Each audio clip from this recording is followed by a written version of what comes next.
Amém. Que Deus abençoe a todos vocês e que, em nome de Jesus, agora a palavra do Senhor esteja penetrando no fundo da sua alma, no fundo do seu coração, transformando a sua vida. Se você tem uma Bíblia aí, abra sua Bíblia comigo no livro de João, no capítulo 11. Abra comigo e eu gostaria agora aqui de ler com você o João capítulo 11, verso 35. Depois eu quero que você leia na sua casa com bastante calma, depois da mensagem, né? Leia o capítulo 11 na sua totalidade, observe todas as coisas que tem neste capítulo 11, que são, um ensino muito profundo, muito forte, que existe aqui. Eu vou apenas fazer menção deste versículo 35, agora no início dessa mensagem, para mostrar para você essa proposta que está colocada aí no seu vídeo, né, que Jesus, ele ainda chora por aqueles que sofrem.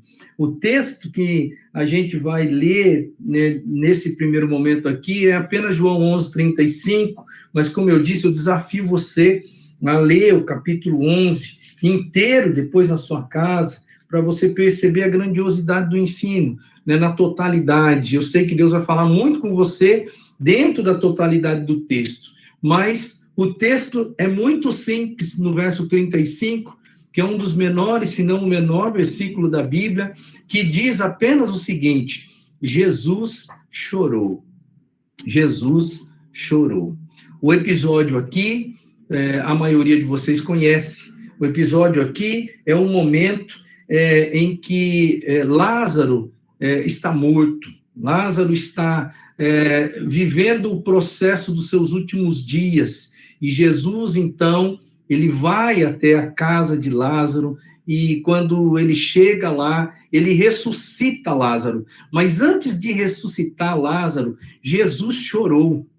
E eu queria que você percebesse hoje comigo aqui, que você entrasse nesse texto, que você extraísse desse texto tudo que ele tem, porque existe aqui um sentimento, na verdade são vários sentimentos envolvidos neste processo todo aqui, relatado aqui no capítulo 11 do livro de João, e existem todos esses sentimentos que mostram para mim, e eu quero passar isso para você hoje, que mostram que Jesus, ele chora, mas o choro de Jesus não é só por causa da morte de Lázaro em si, não é só por um fator, tem muitas coisas envolvidas aqui. Eu quero que você perceba comigo os múltiplos sentimentos no coração de Jesus,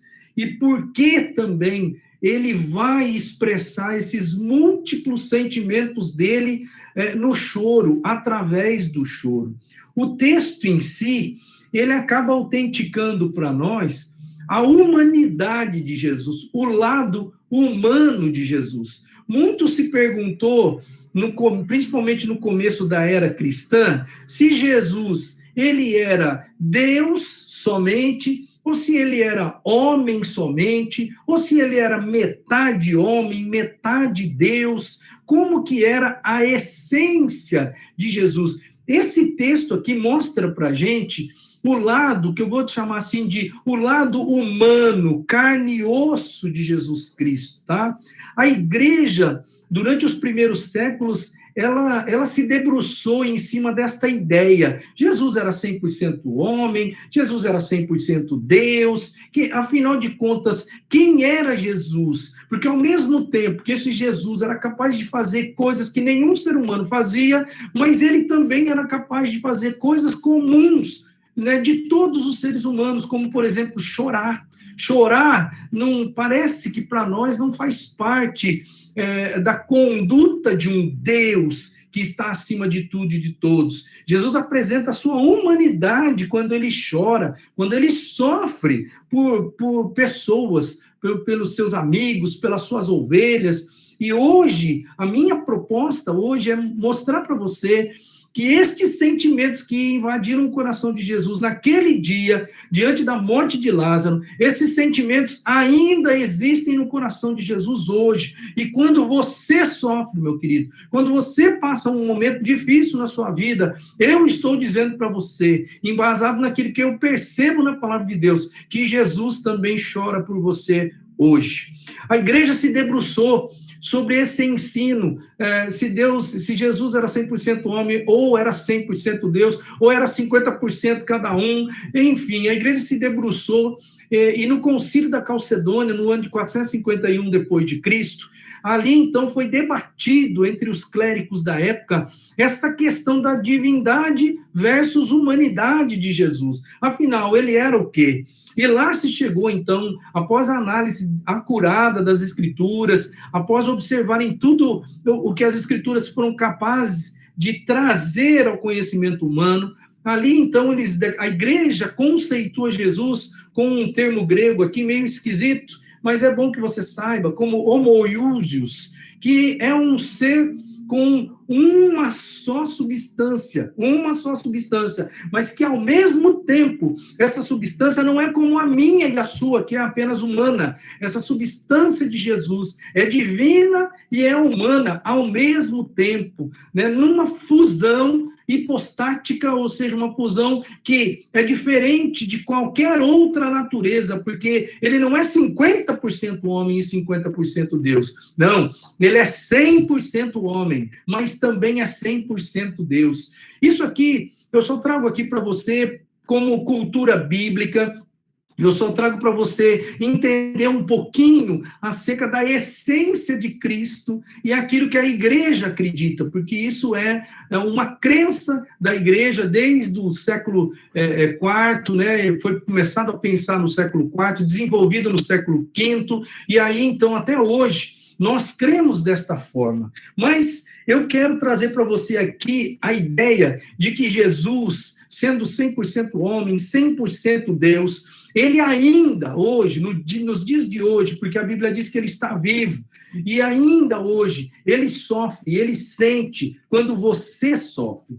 Todos nós aqui, irmãos, todos nós aqui, de uma maneira direta ou indireta, nós estamos vivendo um tempo de luto.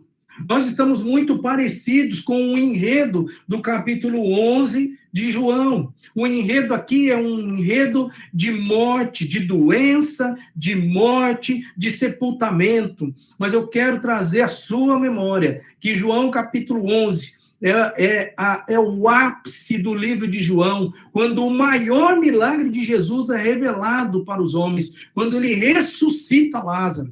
Eu sei que todos vocês aqui tem um ente querido que já se foi nessa pandemia. Se não tem um ente querido, tem um amigo. E muitos de nós, talvez você, já olhou para o céu e ficou questionando Deus. Ficou perguntando, Deus, mas por que isso aconteceu? Né? A gente entra em parafuso quando a morte entra em cena na nossa vida, quando o luto toma conta da nossa vida. E a gente se pergunta, né?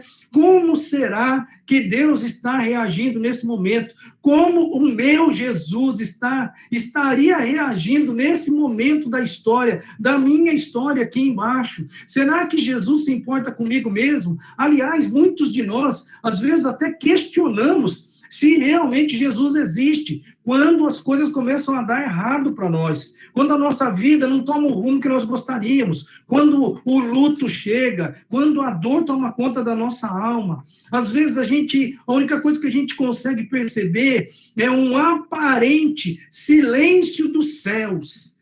Quem já não se deparou com um silêncio nos céus? Quem já não perdeu a fé por causa de um grande problema que tomou conta da vida ali? Eis aqui no texto de João capítulo 11, um momento onde a família de Lázaro, ela está vivendo exatamente esse processo. Ela está se questionando, ela está sem saber o que fazer, ela está lembrando de Jesus. Jesus é aquele homem que sempre quando passa em Betânia, aonde Lázaro e as suas irmãs moravam, Jesus ia até lá. Jesus certamente posava naquela residência. Os seus discípulos que iam com ele, certamente ficavam juntos ali naquela casa. Aquela casa era uma casa especial para Jesus. É bom que você entenda isso, se você não é um conhecedor bíblico. Todas as vezes que Jesus ia até Jerusalém, certamente ele parava em Betânia, que era 3 quilômetros apenas de Jerusalém. Para você ter uma noção, Jerusalém está de um lado, em um monte chamado Sião, aí tem um vale que é o Getsêmani, aí tem o Monte das Oliveiras, e depois do Monte das Oliveiras, quando termina o Monte das Oliveiras, você já está chegando em Betânia. É muito perto. Todos os momentos ali de Getsêmani, Monte das Oliveiras, Jerusalém, Jesus passava em Betânia. Ali era uma casa que era praticamente um quartel-general de Jesus Cristo. Ali ele se sentia bem, ali ele se sentia à vontade, ali ele estava rodeado de amigos, ali ele podia até dizer que ali era a casa dele. Aquela família era uma família muito especial para Jesus, e Jesus era uma pessoa muito especial para aquela família. Então, hoje, eu vim aqui para mostrar para você, à luz do texto, né, alguns prováveis motivos pelos quais Jesus chorou. Porque Jesus não chorou só porque Lázaro morreu. Tem muitos sentimentos aqui, irmãos. Tem muitas coisas na cabeça de Jesus. E eu quero fazer você enxergar todas essas coisas, para você entender que o choro de Cristo, ele é um choro incontido e vai muito além da morte. Vai muito além do luto, vai muito além da dor daquele momento. Jesus provavelmente chorou, e isso fica explícito no texto, porque ele amava Lázaro e porque ele amava toda a sua família. Eu destaco aqui 3 versículos para você, do capítulo 11 de João. O verso 3 diz assim: Senhor, aquele a quem amas está doente. Esse foi o recadinho que as irmãs de Lázaro mandaram para Jesus. É bom que você entenda que Jesus está muito longe de Betânia nesse momento, muito longe mesmo. E aí, então, Lázaro fica doente. As suas irmãs, Maria e Marta, vendo a gravidade da situação, percebendo que aquilo não é uma doença qualquer, elas mandam chamar quem?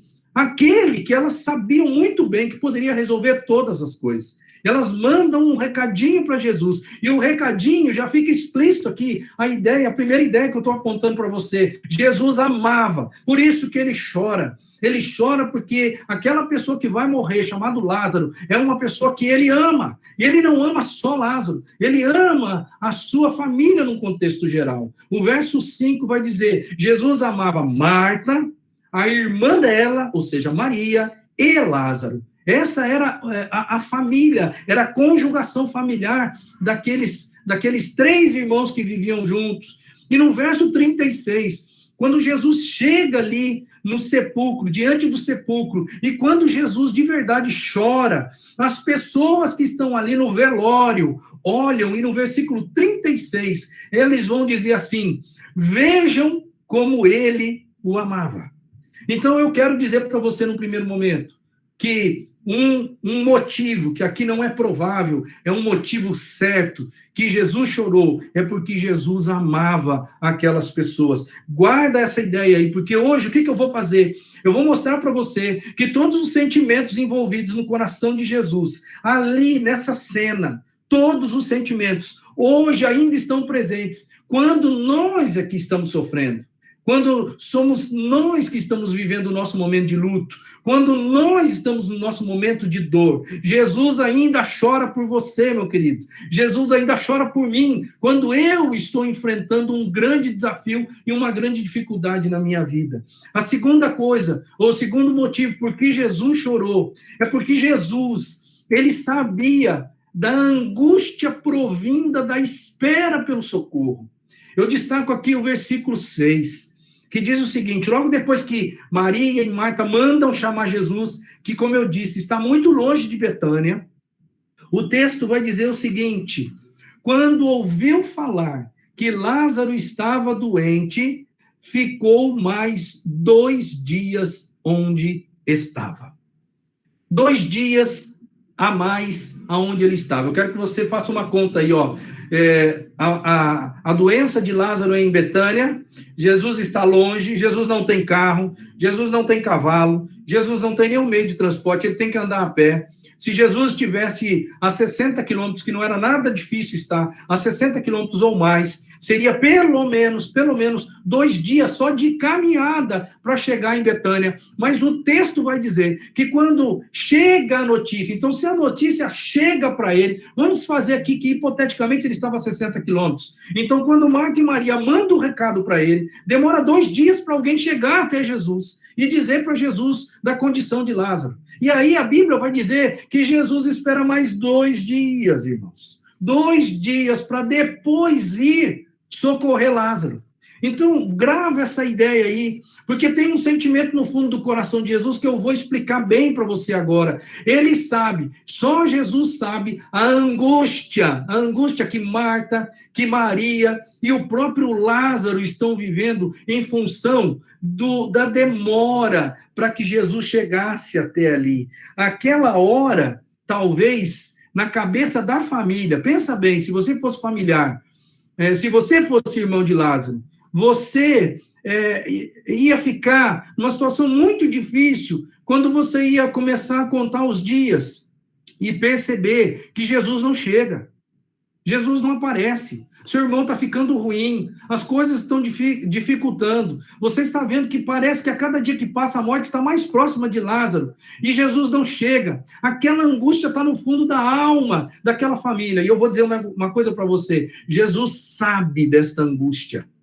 Jesus sabe que eles estão sofrendo por causa da demora para ele chegar. Mas aí você vai perguntar, mas então por que Jesus demorou 2 dias? Tem um porquê de Jesus ter demorado, sim. E daqui a pouco eu explico um pouquinho melhor para você. Quero deixar claro para você uma coisa interessante, que até os discípulos, eles tiveram uma ideia equivocada. Por que Jesus não foi rapidinho para Betânia para acudir Marta, Maria e Lázaro? Sabe por quê? Porque Jesus, há pouco tempo atrás desse episódio, ele estava em Jerusalém, que era só 3 quilômetros de Betânia. E lá ele quase foi apedrejado. Ele saiu meio que corrido de Jerusalém. E aí eles foram para um lugar bem distante. Eu imagino que eles estavam num lugar bem distante em função disso. E aí, quando chega a notícia que Lázaro precisa de ajuda, até mesmo os discípulos não se incomodam muito, porque Jesus espera 2 dias aonde ele estava. Jesus fica parado. Provavelmente os discípulos pensaram assim, Jesus, talvez ele nem vá lá, porque ele sabe que as coisas estão muito complicadas para ele em Jerusalém. Betânia está muito pertinho de Jerusalém. Se ele aparecer lá de novo, ele vai ter problema. E nós vamos ter problemas também. Isso é o que os discípulos pensavam. Olha só que interessante, os discípulos pensavam isso. Marta, Maria e Lázaro, o que eles pensavam? Eles pensavam assim, Jesus tem que chegar logo, senão as coisas vão piorar, talvez Lázaro vai morrer. E Jesus, ele tem um outro plano na cabeça. Jesus, ele está sendo guiado pelo seu Pai, pelo Deus Criador do universo, e Deus está prestes, e ele quer fazer um milagre sobrenatural, ele quer ressuscitar Lázaro, e para ele ressuscitar Lázaro tem que morrer, meu querido. Eu quero que você perceba isso. Só Deus e Jesus sabem desse propósito. Os discípulos não sabem. Pensam que Jesus está se autoprotegendo em não ir para Betânia rapidamente. Marta e Maria estão sofrendo porque Jesus não chega. Lázaro está no seu leito de morte, talvez pensando lá, nossa, agora que era o momento que eu mais precisava de Jesus, do meu amigo. Ele não está aqui para me ajudar. Será que ele era meu amigo mesmo? Irmão, e Jesus, ele tinha um outro foco, porque ele sabia que ele precisava ressuscitar Lázaro. Você entende que só Jesus sabia disso, mas ele sabia também do ponto que eu estou colocando aqui para você. Jesus sabia da angústia daquela família, de não estar entendendo por que ele está demorando tanto, por que ele não chegou antes, por que ele não foi lá curar Lázaro? Afinal de contas, Jesus era o homem que curava todos os enfermos que apareciam perto dele, todas as pessoas que procuravam socorro, todas as pessoas que estendiam a mão para Jesus e falavam: Jesus, tem misericórdia de mim. Jesus curava essas pessoas. E aí Marta, Maria e Lázaro chegam para Jesus, pedem socorro, e Jesus não os atende no primeiro momento. Jesus sabia que eles estão angustiados de alma. É por isso que quando ele chega lá, ele também chora, porque ele sabe da angústia de alma desse povo. A terceira coisa, por que que Jesus sofre, por que que ele ainda chora nos nossos dias? Porque Jesus sabia que a família em si, ela não conseguia entender os propósitos de Deus com relação àquele momento. Olha o texto. O João capítulo 11, versículo 4, que é a continuação da história. Jesus, quando recebe a notícia, ele fala o seguinte: essa doença não acabará em morte, é para a glória de Deus, para que o Filho seja glorificado por meio dela. Quero destacar 3 coisas aqui, ó. Para que serve essa doença? Aos olhos de Jesus e aos olhos de Deus. Somente a estes 2 olhos, não a família e muito menos aos discípulos, mas Jesus está enxergando isso, Deus Pai está enxergando isso, e Jesus diz assim, ó: essa doença não vai acabar em morte, essa doença tem uma finalidade, essa doença é para a glória de Deus, e tem outra, é para que o Filho de Deus, ele mesmo, para que o Filho de Deus seja glorificado por meio desta doença, por meio desta morte. O problema, meu querido, problema é que só Jesus sabia este propósito. A família em si não sabia. A família era uma família que cria em Jesus. Quando a situação ficou difícil, mandaram chamar Jesus, foram no lugar certo, procuraram ajuda no lugar certo. No entanto, eles não tinham compreensão do que Deus queria fazer e usou aquela família especial para fazer, para dar glória a Deus e para glorificar o Filho e para trazer aceitação ao Filho, Jesus, ali na terra, no meio do povo judeu.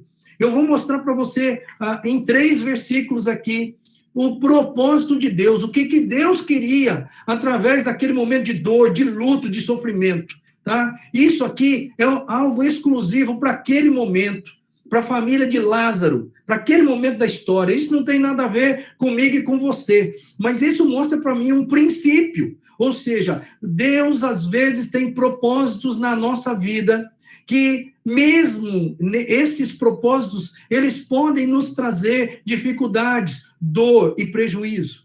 Mas só Jesus sabia do propósito de Deus. Presta atenção nos propósitos de Deus com tudo isso. No verso 4 diz o seguinte, eu acabei de ler: essa doença não acabará em morte, é para a glória de Deus e para que o Filho de Deus seja glorificado por meio dela. Mas olha então o 14 e o 15. Então, Jesus lhes disse claramente, disse para os discípulos: Lázaro morreu, e é para o bem de vocês, e para o bem de vocês eu estou contente por não ter estado lá, para que vocês creiam. Olha aqui, olha que detalhe interessante. Esse momento de dor, esse momento de luto, tem um propósito de Deus na vida dos discípulos. Este momento vai ensinar o coração dos discípulos. Ensinar o quê, meu querido? Que Jesus, autorizado por Deus, ele tem poder sobre a morte. E que em nome de Deus, Jesus poderia fazer todas as coisas, toda a autoridade estava sendo dada ao Filho de Deus. E essa autoridade seria ainda, depois da morte de cruz, ainda autenticada por Deus de uma forma extraordinária. Por isso, irmão, aqui tem um propósito de Deus, que Marta e Maria, que estão em luto, porque nesse momento aqui, que Jesus fala, no versículo 14 e 15, Lázaro já estava morto, Marta está chorando, Maria está chorando, eles estão reclamando porque Jesus não chegou lá na hora certa, Jesus não resolveu o problema na hora que tinha que resolver, Jesus deixou eles na mão, eles não conseguem compreender os propósitos que Deus tem escondido atrás desse sofrimento, através dessa dor. E por isso, então, eu trago para você aqui este propósito que Jesus está trabalhando no coração dos discípulos, para mostrar para eles, olha, eu vou me revelar para vocês agora de uma maneira especial, porque eu vou chegar lá e nós vamos ressuscitar a Lázaro. Coisa que os discípulos ainda não haviam não viram Jesus fazer. E ainda no versículo 45 também tem um ponto crucial aqui de propósito de Deus. Muitos judeus que tinham vindo visitar Maria, vendo o que Jesus fizera, creram nele. Muitos judeus, pessoas que habitavam em Jerusalém provavelmente, que ainda não criam em Jesus, quando viram Lázaro ser ressurreto por Cristo, eles acreditaram em Cristo. Você percebeu que Deus tem planos aqui? Deus tem planos, mas dentro desses planos tem uma família chorando. Tem uma família que não está compreendendo, não está entendendo os propósitos de Deus. E não é culpa da família, meu querido. É por isso que eu digo para você que Jesus chora. Jesus está angustiado. Ele vai para essa família e ele chega lá com o coração angustiado, porque ele sabe que eles estão sofrendo, e sofrendo há alguns dias já, por causa que Jesus não chegou, porque Lázaro morreu, e que para eles agora era o fim de tudo. Mas para Jesus, não. Jesus está ligado nos propósitos de Deus e ele tem mais coisas pela frente. Mas vamos continuar. Ainda mais um propósito aqui, ou mais um motivo porque Jesus chorou. Jesus chorou porque ele também está com esse sentimento no fundo do coração de que ele sabe que a família ela é incapaz de assimilar algumas aparentes inconsistências ou incoerências dos ensinos de Jesus com relação à tragédia. Eu vou explicar isso para você. Jesus não falava sobre fé, não, por onde ele andava, as pessoas não pediam ajuda para ele, e as pessoas não falavam assim, Senhor, me ajuda, me socorre. E aí Jesus não falava assim, a tua fé te salvou. E ele curava a pessoa, não curava? Curava. Todos os enfermos que chegavam diante de Jesus, Jesus repetia essa frase para eles, vai em paz, a tua fé te salvou. Isso era recorrente. Eu imagino que em alguns momentos, Marta, Maria e o próprio Lázaro estiveram presentes fisicamente quando Jesus curou uma ou outra pessoa. Eles viram aquilo com os próprios olhos. Mas agora, é a família deles que está precisando de um milagre. E Jesus não chega. E aí eles mantêm a fé, querido. Eu quero que você guarde isso no coração. Eles mantêm a fé. Tanto é que quando Jesus chega perto do povoado, Marta chega para ele e fala para ele o seguinte, Senhor, se o Senhor estivesse aqui, o meu irmão não teria morrido. Faltou fé para uma pessoa dessa? Não faltou fé para uma pessoa dessa. No entanto, ela está certamente no coração pensando aqui, mas espera aí, por que funciona com todos os outros? Por que funcionou com todos os outros? E nós, que somos os amigos mais chegados de Jesus, por que não funcionou com a gente? Eu mantive minha fé intacta, e aí, de repente, para mim não dá certo. Será que não tem uma inconsistência aqui, não tem uma incoerência nos ensinos de Jesus? Porque ele fala para todo mundo, a sua fé te salvou, a tua fé te salvou. Mas para nós, a nossa fé se manteve intacta e para nós não resolveu. Havia uma aparente incoerência nos ensinos de Cristo e na real situação. Naquele momento, então, meu querido, a fé não foi determinante. Por que a fé não foi determinante? Por causa do ponto anterior. Porque Deus tinha um propósito atrás daquele negócio. Deus queria fazer uma outra obra. E é por isso que a fé naquele momento daquela família não foi crucial. A fé não foi determinante. Porque quando eu penso em fé versus propósito de Deus, o propósito de Deus sempre prevalece. Sempre. Por mais que você clame ao Senhor com fé em alguns momentos, pode ser que esse ensino replique na sua vida e você não seja atendido por Deus. E por que você não vai ser? Porque ele não te ama? Não. É porque ele tem um propósito que você, do mesmo jeito que aquela família, não consegue compreender. Então, Jesus estava consciente de que aquela família teria essa dificuldade, eles entrariam em parafuso espiritual, não conseguiriam entender. E com esse sentimento no coração, Jesus se aproxima daquele velório. E é por isso também que Jesus chega um momento que ele desaba e ele chora diante daquelas pessoas. E a última coisa aqui que eu entendo que Jesus chorou, e o motivo por que Jesus chorou, é porque Jesus sabe muito bem da impotência do homem diante da morte. Irmãos, a morte é uma coisa que nos causa um estrago emocional muito bem. Jesus sabia muito bem que não é só aquela família. Todas as famílias da terra, todo ser humano não está preparado para enfrentar a morte. E olha que os ensinos de Jesus, que não foram poucos, os ensinos de Jesus falavam sobre eternidade, vida eterna, vida após morte. Mas mesmo assim, Jesus sabia que eles não estavam preparados, que o ser humano é impotente diante da morte, que o ser humano não consegue assimilar bem esse negócio. Então Jesus, ele chega naquele momento ali, e ele olha para todos que estão ao seu redor e vê a impotência da humanidade diante da morte, e ele se condói e ele chora. Você percebe comigo aqui, percebeu comigo alguns motivos?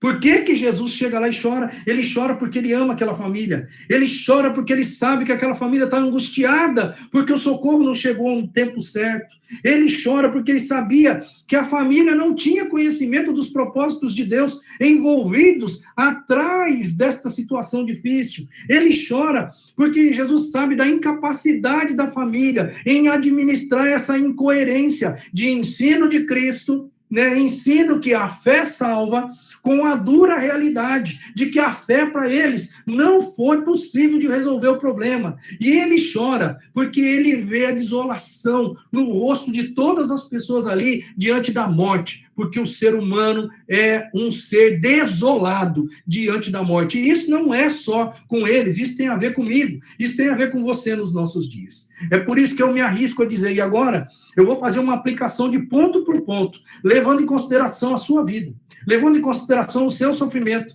levando em consideração a sua dor, levando em consideração o seu luto, porque você pode estar numa condição muito semelhante hoje, e você também pode estar olhando para o céu e questionando, será que Jesus me ama mesmo? Será que Jesus se importa com a minha vida mesmo? Acabei de perder um pai, acabei de perder uma mãe, acabei de perder um irmão, acabei de perder meu filho, acabei de perder um amigo, será que Jesus está aí para mim? Eu quero dizer aqui, vim hoje aqui em nome de Jesus, baseado na autoridade das Escrituras, eu vim aqui para dizer para você que Jesus também chora por você. Ele está chorando. Se você hoje está sofrendo, ele está chorando por você. Por quê? Pelos mesmos motivos, irmãos. Por quê? Em primeiro lugar, porque ele também ama você.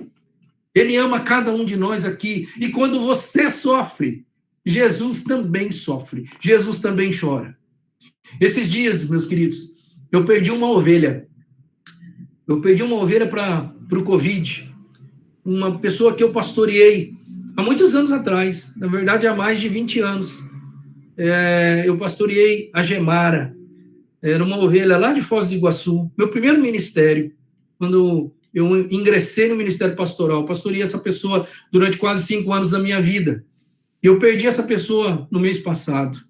E eu vou dizer para você, eu não fiz muita coisa por ela, eu pastoreei ela como eu pastoreio você. Eu ensinei a Bíblia para ela como eu ensino para você. Eu falei de Jesus para ela como eu estou falando para você. Mas eu vou dizer para você, eu tive um dos dias mais tristes da minha vida, quando a Gemara, ela se foi em função do Covid.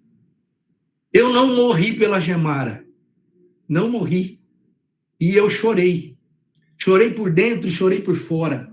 Eu sofri pela morte de uma ovelha minha. Sofri com o marido dela. Eu batizei o marido dela. Eu batizei ela. Eu tenho uma relação de carinho, de afetividade muito grande com essa família, certo?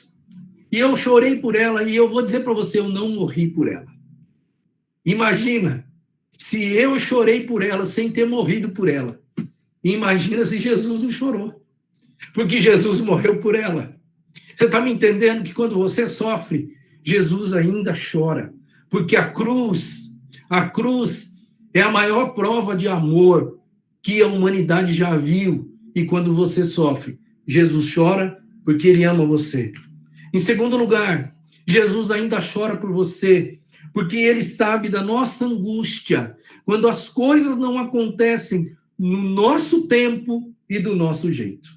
Você percebeu ali que Jesus certamente ficou angustiado com a família, porque ele sabia que a família não estava entendendo por que ele estava demorando tanto. E, na verdade, Jesus só demorou bastante tempo porque ele queria que Lázaro morresse, porque ele queria chegar lá depois de 4 dias morto e para então ressuscitar Lázaro. Mas Jesus sabe muito bem da angústia nossa, minha e sua agora, quando as coisas não acontecem no nosso tempo, não acontecem do nosso jeito. Jesus, sabe, ele nem sempre vai atender você do jeito que você quer. Nem sempre Jesus vai atender você na hora que você quer. E sabe de uma coisa? Jesus sabe muito bem que você não vai aceitar isso. Jesus sabe muito bem que nós, eu e você, nós não somos muito bons em esperar. E por isso que Jesus também chora por nós, porque tem coisas na nossa vida que Jesus não vai resolver amanhã. Talvez ele vai resolver daqui a 3 anos, mas ele sabe que a gente não consegue trabalhar com essa angústia da espera. Todos nós temos um jeito de resolver as nossas coisas, os nossos problemas, mas Jesus às vezes tem outro jeito de resolver os nossos problemas. Para Marta e para Maria, o jeito de resolver o problema de Lázaro era chamando Jesus. E Jesus, como fazia com todo mundo, iria chegar lá, iria colocar a mão na cabeça de Lázaro, ou talvez nem iria colocar a mão em Lázaro, ia só falar: não, Lázaro, a tua fé te salvou, levanta da tua cama e agora você está bom. Esse era o modelo de Marta, esse era o modelo de Maria, esse era o modelo de Lázaro, esse era o tempo de Lázaro para ser curado por Jesus. Mas Jesus tinha um outro propósito.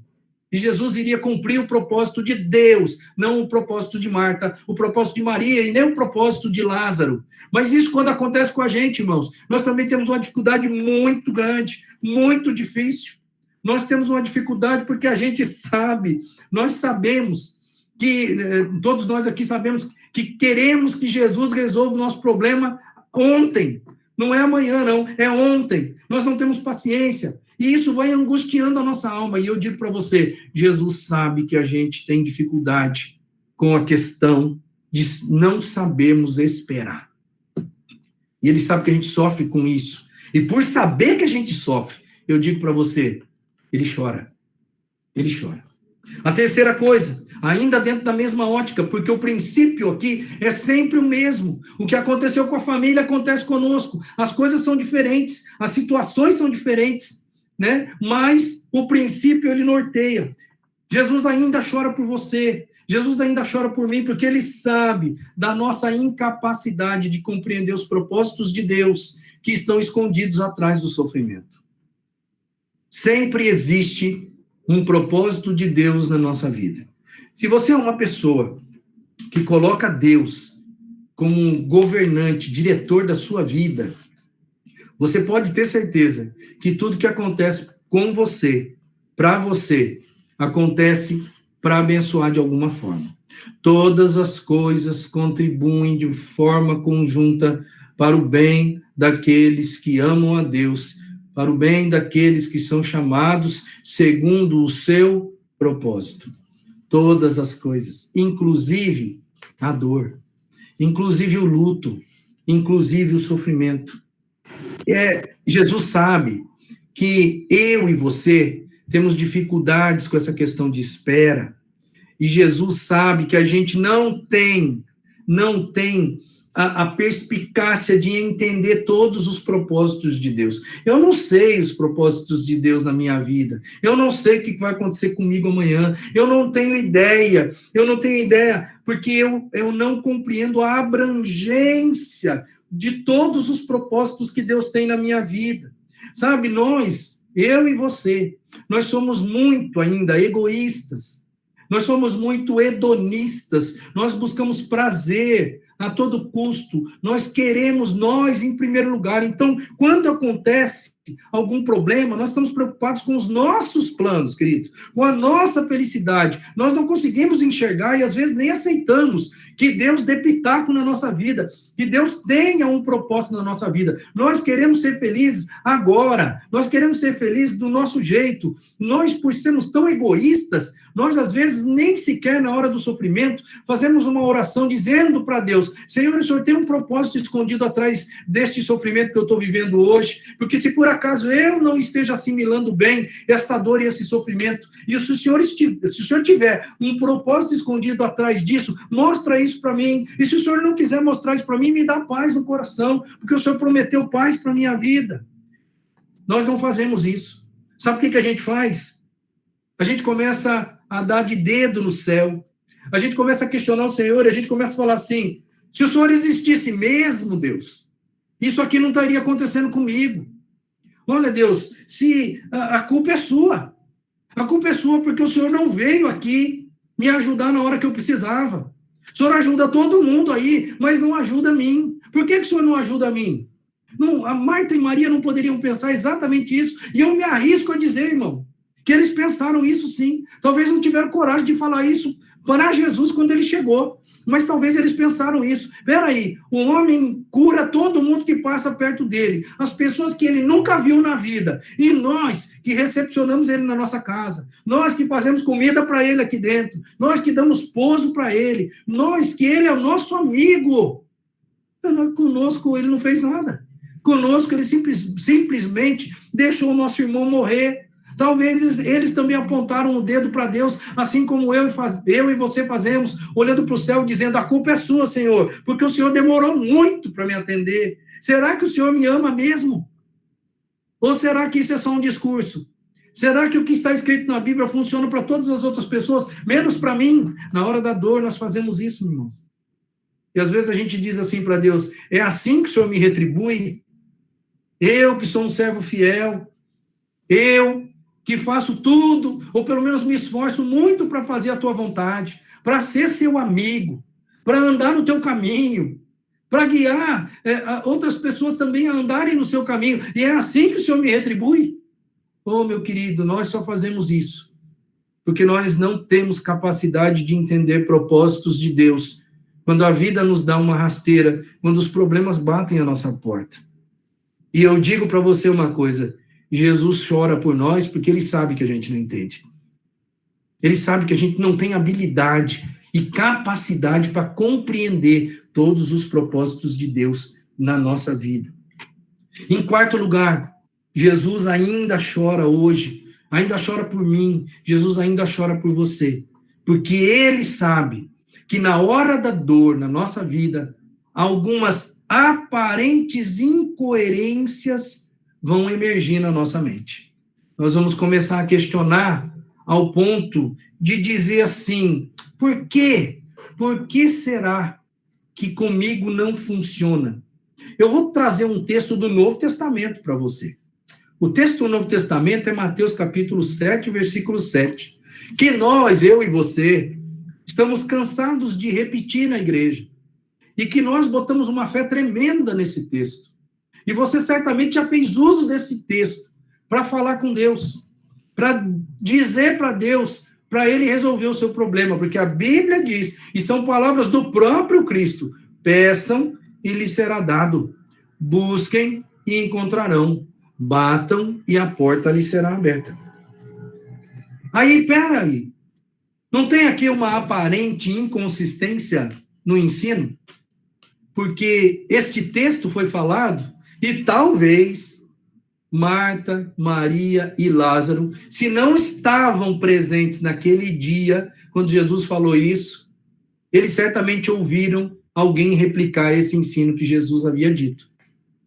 E você acha que eles não entraram em choque na alma deles? Porque eles falaram assim: mas espera aí, ele ensinou a gente, ele mesmo ensinou a gente, que era só a gente bater, era só a gente procurar, e a porta seria aberta. E a gente foi atrás, nós fizemos o que tinha que fazer, mas a porta não se abriu. A porta não se abriu, irmão, justamente por causa do ponto anterior, né? Porque Deus tinha um propósito muito além do que eles poderiam compreender naquele momento. E o propósito de Deus para a vida daquela família naquele dia era: Lázaro tem que morrer, porque eu vou lá para fazer o maior milagre que esta terra já viu em todos os tempos. Deus tinha esse propósito, e ele foi lá e fez. Se ele fez isso com aquela família, quando você entrar em questionamentos com Deus, porque às vezes também os ensinos de Jesus talvez aparentemente não vão funcionar com a gente, porque em alguns momentos nós também vamos pedir, em alguns momentos nós também vamos buscar, em alguns momentos nós também vamos bater a porta dos céus, e a porta não nos será aberta, pelo menos não do jeito que a gente pensa, na hora que a gente quer. E se isso não acontece, irmão, não é por falta de fé sua, não. Alguns religiosos se escondem atrás disso. Quando uma coisa não acontece com você, alguns, principalmente líderes religiosos, se escondem atrás disso e olham para você e falam assim, não deu certo porque você não teve fé.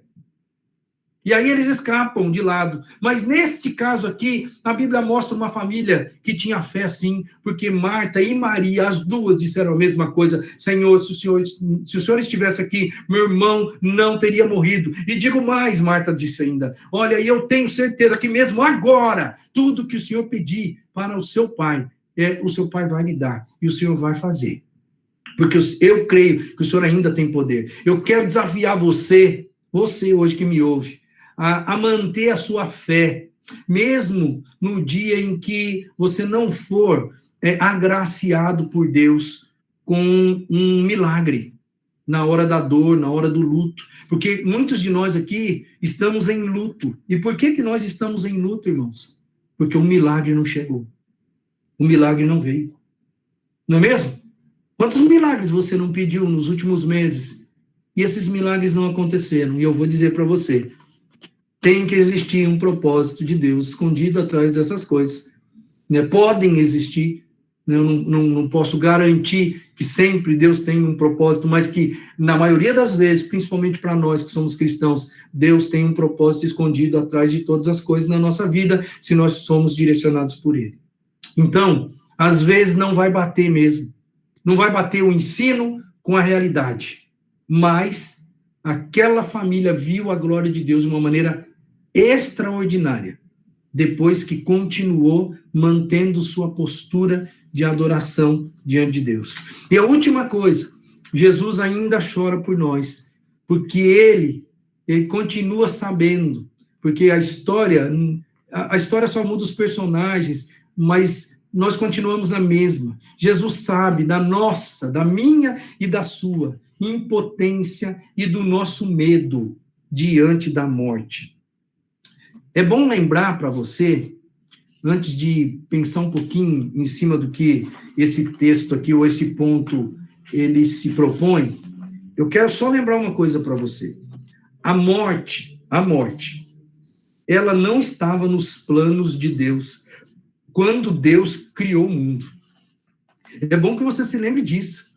Quando Jesus formou o homem, formou o primeiro casal, colocou este casal em um jardim que tinha tudo para eles viverem em harmonia, paz e felicidade perfeita, e ali naquele lugar não existia a morte. Ou seja, o projeto original de Deus para a humanidade era um projeto onde não existia a morte. Infelizmente, porque Deus mesmo disse para Adão e para Eva, não comam do fruto da árvore do conhecimento do bem e do mal, porque quando vocês comerem, certamente vocês vão morrer. Infelizmente, irmãos, nós estamos debaixo desta maldição chamada morte. E Jesus sabe muito bem da nossa incapacidade, da nossa impotência com relação à morte e do nosso medo diante da morte, porque afinal de contas, não tem coisa que nos traz mais medo e mais pavor. E estamos vivenciando isso nos nossos dias como nunca na vida, como nunca em nossas histórias. Nós estamos com medo da morte. Se você está fechado na sua casa nesses dias, é porque você está com medo da morte. Você sabe da sua impotência com relação à morte. A morte não estava nos planos originais de Deus. No entanto, essa morte está aí. Essa morte está aí fora, e não é só por causa da pandemia, não. Essa morte está instaurada, e nós, como seres humanos, Jesus ainda chora por nós, porque nós temos medo de morrer. E a mensagem da igreja, a mensagem cristã, a mensagem de Jesus, que hoje nós estamos replicando aqui, é que nós vamos morrer, mas Jesus é o único capaz de nos dar a vida. Aquela família, Marta e Maria, porque Lázaro já estava morto, aquela família, ela pôde perceber e sentir que Jesus era o único capaz de vencer a morte. E os olhos daquele povo, eles viram a glória de Deus sendo manifestada quando Jesus chama Lázaro de dentro do sepulcro, e Lázaro sai para fora, e as pessoas ali glorificam a Deus. A mensagem da igreja continua sendo a mesma hoje, meus irmãos. Nós continuamos anunciando para todas as pessoas: ei, nós vamos morrer. Todos nós vamos morrer. É lógico que eu não estou falando do coronavírus, não estou falando de pandemia, estou falando da vida. Porque todos nós vamos morrer. E só existe uma solução para a morte: é Jesus. A igreja de Cristo está aqui.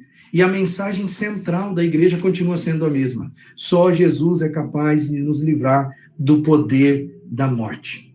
Está escrito nas últimas linhas do Novo Testamento, em Apocalipse 20, 11 e 14. Depois eu vi um grande trono branco e aquele que nele estava assentado. Então, a morte e o Hades foram lançados no lago de fogo. A morte e o Hades é mundo dos mortos, sepulcro. A morte e o mundo dos mortos foram lançados no lago de fogo e foram extintas para sempre. Isso é uma profecia que um dia vai acontecer, porque se o plano original de Deus para a humanidade era um mundo sem a morte, ele vai reparar isso no último dia, quando ele vai lançar no lago de fogo a morte e o mundo dos mortos.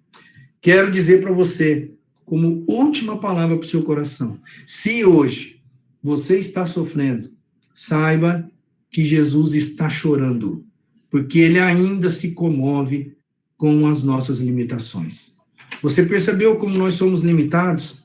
Você percebeu comigo aqui que ele também nos ama, mas que ele sabe que a gente tem uma angústia muito grande quando as coisas não acontecem no nosso tempo e do nosso jeito. Ele sabe que a gente nem sempre vai conseguir compreender os propósitos de Deus na nossa vida. Ele sabe que em alguns momentos vão existir aparentes inconsistências e incoerências no ensino dele com relação à vida real. E ele também sabe que nós temos medo da morte. É por isso que eu digo para você, se você está sofrendo hoje, Jesus, que conhece você muito bem, ele deve estar chorando.